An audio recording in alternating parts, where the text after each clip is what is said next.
Hello, friends. You've just unlocked another chapter of the past, hidden, untold, and waiting to be discovered. This is Buried Truths. Let's view the video. The Battle of Gettysburg was the most pivotal and bloodiest clash of the American Civil War. It marked the high tide of the Confederacy and shaped the destiny of a divided nation. This epic confrontation in July 1863 became a turning point that changed the course of American history forever. After his decisive victory at Chancellorsville, Confederate General Robert E. Lee believed momentum favored the South. He aimed to strike deep into Northern territory, relieve pressure on Virginia, and influence foreign recognition. Lee's audacious goal was to threaten Washington, D.C., and force the Union to negotiate peace on Confederate terms. Lee's army of Northern Virginia marched through the Shenandoah Valley into Pennsylvania, crossing the Potomac River. Confederate troops moved swiftly, capturing supplies and creating panic in the North. As they spread across the Pennsylvania countryside, they hoped to demoralize Union civilians and pull Union forces away from the South. Meanwhile, Union leadership was in crisis. President Abraham Lincoln had grown frustrated with General Joseph Hooker's indecisiveness. Although Hooker had reorganized the army after Fredericksburg, he failed to confront Lee's advance. As the Confederate invasion gained momentum, political and military pressure mounted on Lincoln to make a decisive command change. Just days before the battle, Lincoln replaced Hooker with General George G. Meade. With little time to prepare, Meade took command of the Army of the Potomac. Despite the challenge, Meade responded swiftly, ordering his troops north to shadow and intercept Lee's army before it could inflict damage deep within Union territory. As Lee's scattered corps advanced, they encountered increasing resistance from Union cavalry. Gettysburg, a small town with key road networks, became the focal point. Neither army initially intended to fight there, but the geography and chance encounters quickly escalated into a major engagement neither side could avoid or retreat from. On June 30th, Union scouts and cavalry began converging near Gettysburg. Confederate troops under General Heth moved toward the town seeking supplies, unaware of nearby Union forces. The night before battle, both sides were unaware that this rural Pennsylvania town would soon become the bloodiest battlefield on American soil. On the morning of July 1st, 1863, the first shots of the Battle of Gettysburg rang out northwest of the town. What began as a skirmish between Confederate and Union scouting forces quickly escalated into a massive engagement that would draw in tens of thousands of soldiers from both armies. Confederate General Henry Heth's division led the advance, aiming to seize supplies in Gettysburg. Expecting little resistance, Heth's men were surprised to find Union cavalry under Brigadier General John Buford already entrenched on McPherson Ridge. Buford understood the importance of delaying the Confederate advance until Union infantry could arrive. Buford's cavalry fought dismounted, using breech-loading carbines to fire rapidly and hold ground. Their stubborn defense stalled the Confederate advance for hours. Around mid-morning, Union reinforcements from the Fur Corps arrived, led by Major General John Reynolds, who immediately threw his men into the fight to hold the high ground. Tragically, General Reynolds was killed early in the engagement, while leading his men into action near Herbst Woods. His death was a severe blow to Union morale, but his sacrifice helped stabilize the Union line. The battle raged with ferocity as both sides surged across the fields and ridges. As more Confederate troops arrived, they outflanked and overwhelmed Union positions. By late afternoon, Union forces were driven back through the streets of Gettysburg in chaotic retreat. Hundreds were captured. The survivors regrouped on Cemetery Hill, south of town, where Union forces began establishing a strong defensive line. General Robert E. Lee arrived on the battlefield and assessed the day's unexpected success. Though pleased with the Confederate gains, Lee hesitated to press the advantage without knowing the strength of Union positions on Cemetery Hill. He ordered his corps to regroup and prepare for further engagement the next day. The first day of Gettysburg ended with around 15,000 combined casualties. The Confederates controlled the town, but the Union held the high ground. Both armies now realized they were locked in a deadly confrontation. The small clash that began over supplies had erupted into one of the Civil War's greatest battles. July 2, 1863, dawned over Gettysburg with Union forces holding strong positions along Cemetery Ridge, forming a defensive fishhook line. General Meade anticipated a Confederate assault and hurriedly reinforced both flanks. Across the battlefield, General Robert E. Lee planned to break the Union line with a two-pronged attack. Lee ordered Lieutenant General James Longstreet to strike the Union left, aiming to roll up their line from the south. Delays in movement, miscommunication, and difficult terrain slowed Longstreet's attack. By the time his divisions moved into position, the Union had already reinforced the critical hills on their left flank. The fighting erupted fiercely at Devil's Den, a rocky outcrop southwest of Little Round Top. Confederate forces stormed the boulders and crevices under intense fire. The terrain was brutal, and hand-to-hand combat raged for hours. Devil's Den changed hands multiple times, soaked in blood and echoing with cannon and musket fire.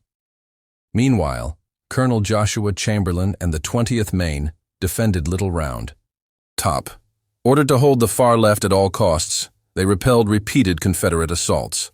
Running low on ammunition, Chamberlain led a daring bayonet charge down the slope. The surprise attack broke the enemy and secured the Union's vulnerable flank. In the center, General Daniel Sickles had advanced his 3 Corps without orders to the Peach Orchard and Wheatfield. His exposed position created a dangerous salient. Confederate divisions exploited the gap, launching brutal assaults. The Wheatfield became a slaughterhouse as control shifted repeatedly and bodies piled in the tall grass. On the Union right, General Ewell launched attacks on Culp's Hill and East Cemetery Hill. However, these were delayed and poorly coordinated with Longstreet's assault. Despite some initial gains, Union defenders held their positions after hours of savage night fighting. Ewell failed to dislodge the entrenched defenders before reinforcements arrived. By day's end, neither side had achieved a decisive breakthrough. The fields around Gettysburg were littered with thousands of casualties. The Union line, battered but unbroken, held fast. Lee's gamble to destroy the Union Army had fallen short, and Day 2 ended in a bloody, inconclusive stalemate. July 3, 1863, began with fighting on Culp's Hill as Union forces recaptured trenches lost the previous night. The noise of muskets and cannons shattered the early morning stillness.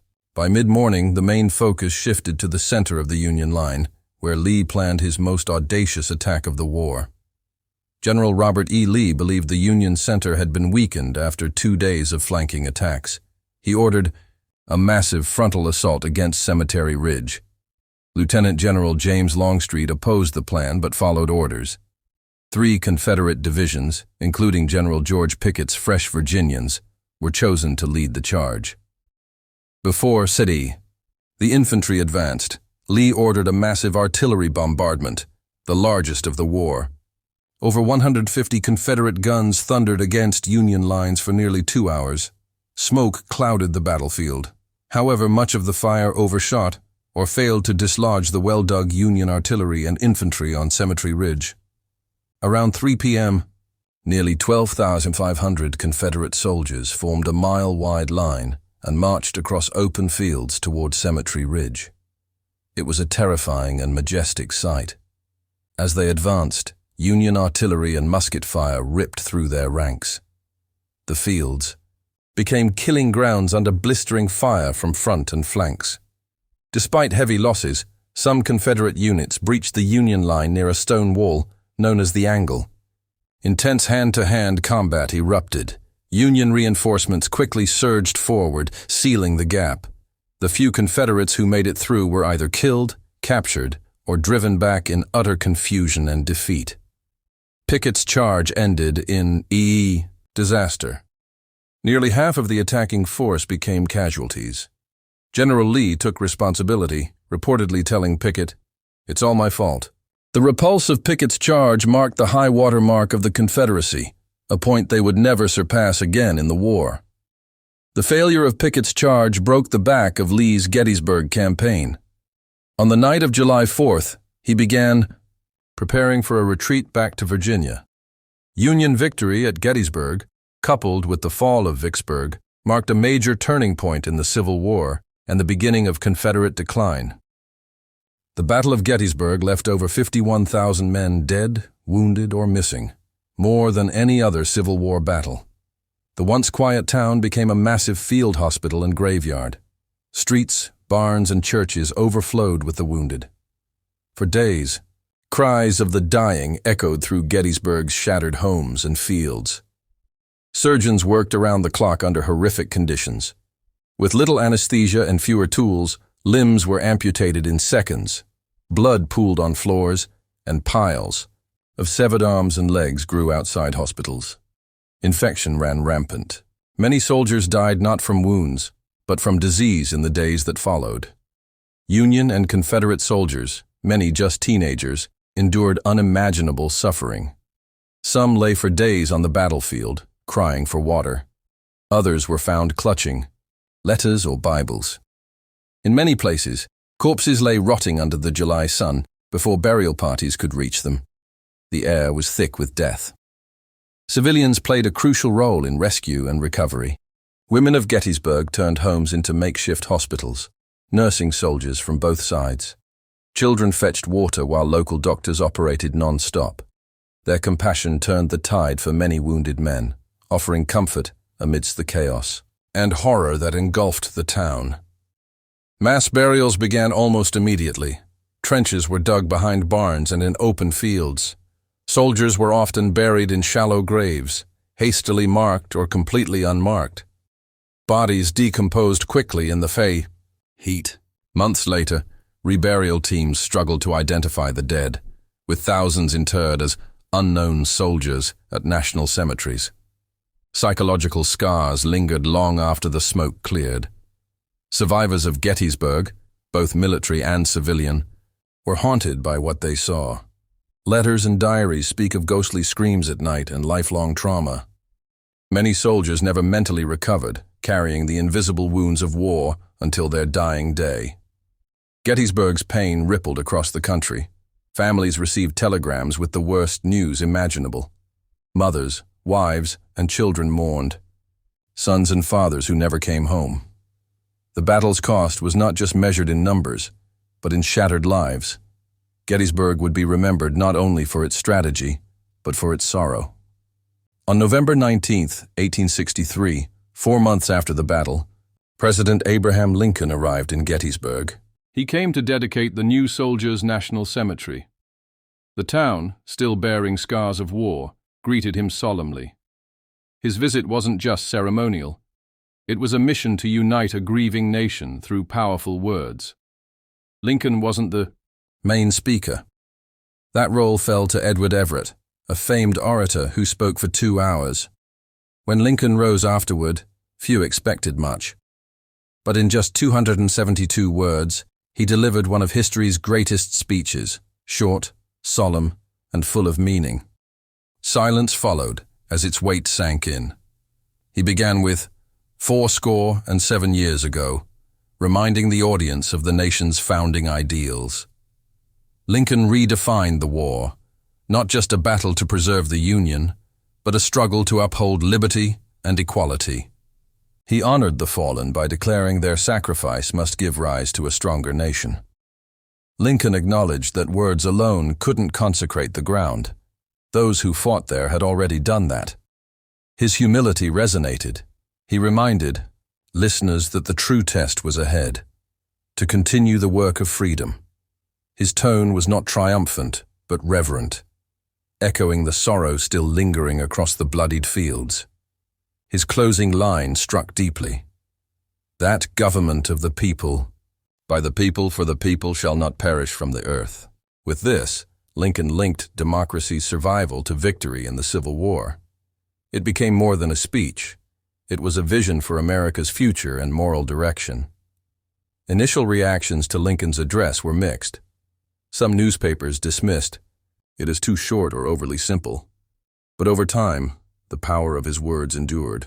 The Gettysburg Address became etched into American memory, recited by generations as a statement of national identity and sacred democratic purpose. Lincoln's brief visit to Gettysburg lasted only hours, but its legacy echoed forever. The battlefield, where thousands died, became hallowed ground. His address helped Americans find meaning in the immense sacrifice. From death and division, Lincoln summoned unity, purpose, and hope, transforming Gettysburg into a symbol of national rebirth. Gettysburg was more than a battle. It was a turning point in the Civil War and in the soul of the United States. The Union victory halted Lee's northern advance and boosted Northern morale. It marked the beginning of the Confederacy's decline and shifted the momentum of the entire war. The enormous sacrifice made at Gettysburg became a symbol of devotion to the ideals of liberty and unity. Thousands gave their lives, not only to preserve the Union, but to redefine it. The fields soaked in blood became sacred ground, representing the price of democracy and the cost of division. The battle redefined military strategy. Both armies learned painful lessons in command, communication, and terrain. For the Union, it demonstrated the importance of interior lines and defensive positions. For the Confederacy, it was a harsh reminder of the risks of overreaching offensives without full intelligence and support. Lincoln's Gettysburg Address ensured the battle's legacy lived on in national memory. His words embedded the sacrifice at Gettysburg into the American conscience, giving purpose to the suffering. It transformed the battlefield from a place of tragedy into a shrine of national rebirth, where freedom and equality became central to the nation's mission. Gettysburg is now one of the most visited and preserved battlefields in the world. Its museums, monuments, and cemeteries tell stories of bravery, horror, and hope. Every year, people walk those same ridges and fields, seeking to understand what happened and why it still shapes their country's values. For descendants of those who fought, Gettysburg is a place of remembrance, letters, photographs, and family. Stories have passed through generations. Union and Confederate descendants alike come to honor their ancestors, some embracing reconciliation, others reflecting on the deeper scars of slavery, loss, and the meaning of national identity. Gettysburg endures because it answers timeless questions about sacrifice, leadership, and freedom. It teaches that a nation divided cannot stand, and that unity requires courage, compassion, and constant vigilance. As long as democracy is challenged, the lessons of Gettysburg will remain essential, a reminder that liberty must be fought for, again and again. Thanks for watching Buried Truths. If you enjoyed uncovering the hidden corners of history, don't forget to like, subscribe, and turn on the notification bell for more powerful stories from history's hidden vault. See you in the next video.